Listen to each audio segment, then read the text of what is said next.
Ahora bien, algo muy importante que tenemos que entender en la fisiología renal es que del 100% del volumen sanguíneo que tenemos en el cuerpo, la quinta parte, o sea, el 22% del gasto cardíaco del flujo sanguíneo, o sea, más o menos 1 litro de sangre, pasa por los riñones cada minuto. Por eso ustedes se pueden dar una idea de qué tan importantes son los riñones. El flujo sanguíneo renal está determinado por un gradiente de presión a través de los vasos renales. Esto se puede entender con esta fórmula: la presión de la arteria renal menos la presión en la vena renal entre la resistencia vascular renal total. Entonces, se dice que la presión de la arteria renal es aproximadamente igual a las cifras de la presión arterial sistémica, como veíamos hace un momento. Y esto es porque pues, las arterias renales son ramas directas de la aorta y son ramas grandes. Entonces, si nosotros pudiéramos medir la presión arterial a nivel de la arteria renal, sería casi igual que la que se registraría en la toma de presión en cualquier otra parte del cuerpo, en los brazos, por ejemplo. La presión de la vena renal se considera que puede ser hasta unos 4 milímetros de mercurio menor a la presión de la arteria renal, y la resistencia vascular total se puede entender como la suma de resistencia de segmentos, de varios segmentos en arterias, arteriolas y capilares. Entonces quedamos que en las funciones de los riñones hay varias hormonas o varias sustancias que ayudan a comunicar al riñón con los otros tejidos y sistemas del cuerpo, que le ayudan a realizar todas esas funciones. Por ejemplo, hay unas hormonas o sustancias que se llaman catecolaminas, de las cuales la adrenalina y la noradrenalina son los representantes principales. Y estas a nivel sistémico tienen la función de contraer arterias, pero a nivel del riñón también ayudan a contraer a las arteriolas aferentes y eferentes, y por lo tanto disminuir la tasa de filtrado glomerular. Entonces, por eso se puede decir que ejercen acción a nivel renal en casos extremos como hemorragias. Ustedes pueden decir, bueno, pero ¿por qué queremos contraer a las arterias aferentes si quedamos que esto hace que disminuya la tasa de filtración? Bueno, si un paciente, por ejemplo, tiene alguna hemorragia y lo que se busca es no perder más sangre, entonces entran en juego o entran a trabajar estas dos hormonas que impiden precisamente esa pérdida sanguínea importante. Hay otra hormona que se llama endotelina.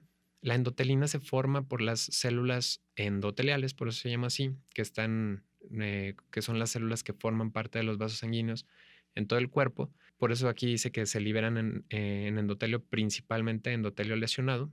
Entonces lo que provocan principalmente es que vasoconstriñen a los vasos sanguíneos, y a nivel renal eso se puede interpretar como una disminución de la filtración glomerular. Otra de las hormonas importantes es la angiotensina 2.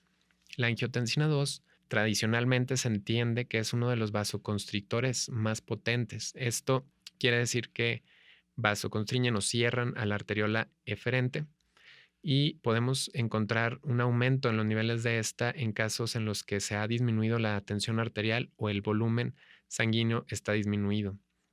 Esto aumenta la presión hidrostática glomerular y aumenta la tasa de filtrado glomerular.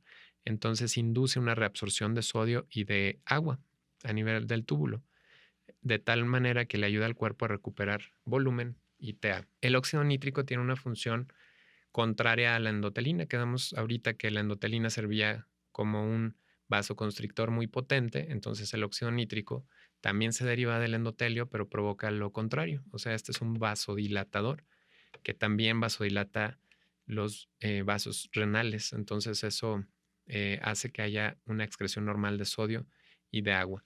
Y finalmente, pues las prostaglandinas y bradiciminas, estos ya sabemos que son vasodilatadores renales que ayudan a disminuir el efecto vasoconstrictor de la angiotensina 2. Si ustedes se fijan, todos estos factores se combinan de acuerdo a las necesidades del riñón para poder tener un efecto de homeostasis general. O sea, los riñones intervienen en muchas funciones corporales generales que son vitales. Ahora bien, hay otra zona o otra parte de la nefrona que se conoce como complejo yuxtaglomerular. Si nosotros pudiéramos ver una nefrona cortada en una parte en donde se ponen en contacto la arteriola aferente con la arteriola eferente y el túbulo distal, vemos que hay una zona que es esta, en donde las células se conforman de manera diferente. Si ustedes se fijan, estas células de aquí, estas de acá, más estas de acá, son diferentes al resto de las estructuras de las que forman parte. Entonces, a este complejo se le conoce como complejo yuxtaglomerular.